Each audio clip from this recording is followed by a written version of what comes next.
Nak basikal. Papa nak basikal.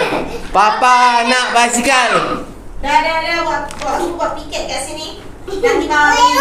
Empat darah duduk di tepi sungai, duduk menjerat si ketamlah batu. Hai, bismillahirrahmanirrahim. Assalamualaikum warahmatullahi wabarakatuh. Bertemu dengan saya Cikgu Amir. Apa kaitan piket dengan tajuk yang kita nak bincang ni? So, sama-sama kita nantikan. Stay tune.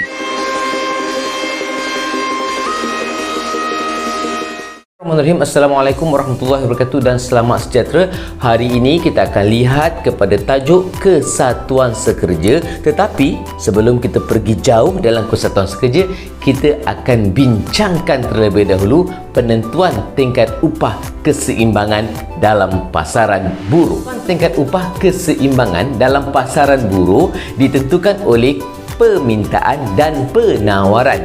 Keluk permintaan buruh mencerun ke bawah dari kiri ke kanan, manakala keluk penawaran buruh mencerun ke atas dari kiri ke kanan. Persilangan antara permintaan dan penawaran buruh ini menghasilkan keseimbangan dalam pasaran buruh. Konsep yang sedikit berbeza dengan keluk permintaan dan penawaran yang kita belajar sebelum ni adalah dalam tajuk buruh, permintaan buruh dilakukan oleh firma. Firma meminta buruh. Manakala penawaran buruh dilakukan oleh kita, isi rumah. Keseimbangan tercapai pada titik I0 apabila keluk permintaan buruh di LDL bersilang dengan keluk penawaran buruh SLSL pada tingkat upah W0. Pada tingkat upah W1, iaitu tingkat upah yang berada di bawah upah keseimbangan, berlaku lebihan permintaan buruh sebanyak L2, L1. Lebihan permintaan buruh ini menyebabkan upah akan meningkat sehingga mencapai keseimbangan pada titik I0 dan upah W0. Sebaliknya, apabila tingkat upah berada di atas upah keseimbangan iaitu di W2, berlaku lebihan penawaran buruh sebanyak L2, L1. Lebihan penawaran buruh menyebabkan tingkat upah menurun kembali hingga mencapai keseimbangan di titik I0 pada tingkat upah W0. Okey, seterusnya kita akan bincangkan tajuk kesatuan sekerja. Untuk tajuk kesatuan sekerja ini, kita ada tetamu khas. Siapa tetamunya? Jom kita saksikan.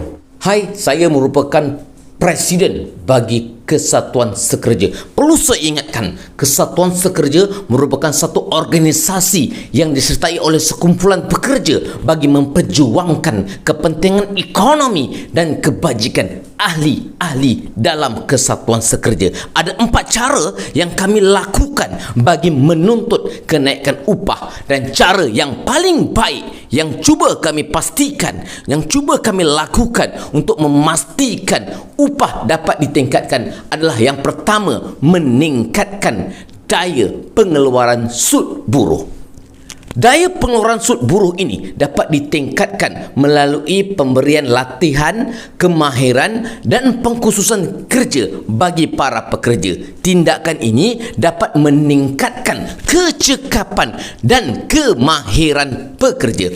Tuntasnya, peningkatan daya pengeluaran sud buruh menyebabkan permintaan buruh akan meningkat. Keluk permintaan buruh akan beralih ke kanan, dan ini mengakibatkan upah meningkat dari W0 ke W1, manakala buruh yang digunakan juga akan meningkat dari L0 ke L1. Tindakan ini menyebabkan upah dapat dinaikkan dan kuantiti buruh digunakan juga dapat ditingkatkan. Kedua yang boleh kami lakukan adalah dengan cara menghadkan penawaran buruh. Menghadkan penawaran buruh memberi arti kita akan cuba mengurangkan penawaran buruh dalam pasaran. Tindakan ini boleh dilakukan dengan cara memanjangkan tempoh latihan bagi buruh, dan yang kedua, mengenakan kota atau syarat keahlian untuk memasuki kesatuan sekerja. Maka penawaran buruh akan berkurang dan secara rajahnya keluk penawaran buruh akan beralih ke kiri. Ini menyebabkan upah dapat ditingkatkan dari W0 ke W1, manakala kuantiti buruh digunakan akan berkurang dari L0 ke L1. Seterusnya, tindakan ketiga yang boleh dilakukan oleh pihak kami Kesatuan Sekerja adalah dengan menuntut tingkat upah minimum. Kesatuan Sekerja boleh memaksa majikan untuk meletakkan upah yang lebih tinggi daripada upah keseimbangan dalam pasaran. Tindakan ini dapat kita tunjukkan melalui rajah yang berikut. Keseimbangan asal tercapai apabila keluk DL0 bersilang dengan SL0 pada titik E0 pada tingkat upah W0 dan kuantiti buruh L0. Sekiranya upah ini terlalu rendah, maka Kesatuan Sekerja boleh menuntut upah yang lebih tinggi, iaitu di W1.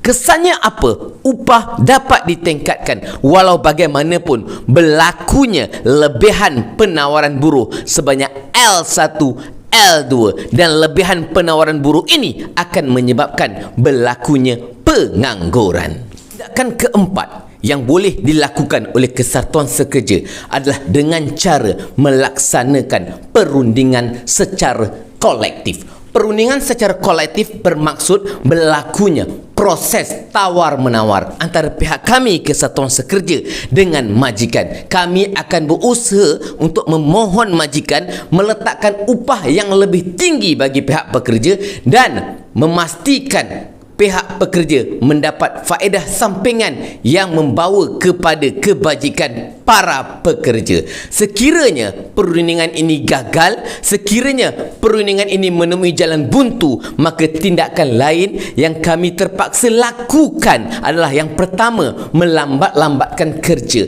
Yang kedua, melakukan piket. Yang ketiga, melakukan pemulauan. Dan yang keempat, melakukan mogok.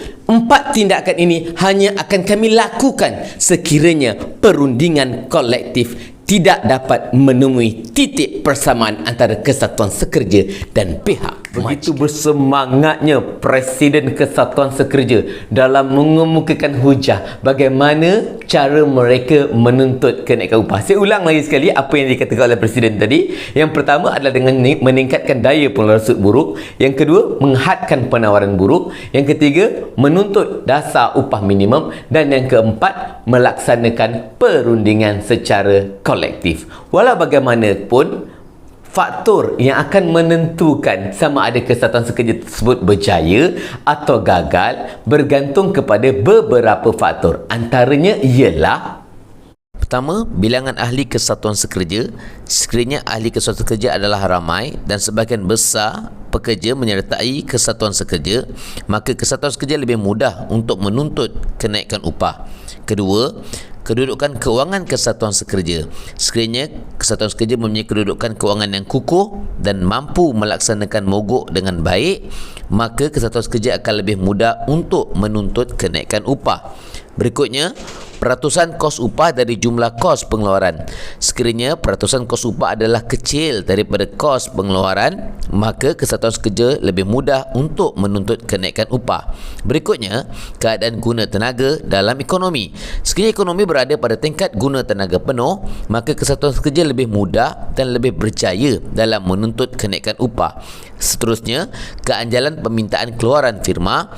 Sekiranya permintaan barang yang dihasilkan adalah tak anjal, maka Kesatuan Sekerja lebih mudah untuk menuntut kenaikan upah. Dan yang terakhir, keanjalan permintaan buruh. Sekiranya keanjalan permintaan buruh adalah tak anjal, maka Kesatuan Sekerja lebih mudah untuk menuntut kenaikan upah. Dengan itu berakhirlah kelas kita, tajuk kita pada hari ini. Akhir kata dari saya suka memetik lagu lama, lagu yang pernah dinyanyikan oleh Black Dog Bone. Kalau memburu si anak rusa, janganlah sampai ke hujung tanjung. Buatlah baik, taburkan jasa, namamu kan disanjung. Sekian, jumpa lagi. Bye.